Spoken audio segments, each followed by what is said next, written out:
జగమంత కుటుంబం నాది, ఏకాకి జీవితం నాది, సంసార సాగరం నాదే, సన్యాసం శూన్యం నావే.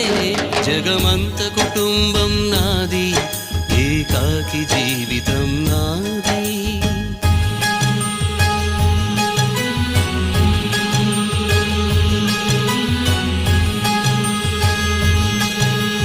కవినై కవితనై భార్యనై భర్తనై, కవినై కవితనై భార్యనై భర్తనై, మల్లెల దారిలో మంచు ఎడారిలో, మల్లెల దారిలో మంచు ఎడారిలో, పన్నీటి జయ గీతాల కన్నీటి జలపాతాల, నాతో నేను అనుగమిస్తూ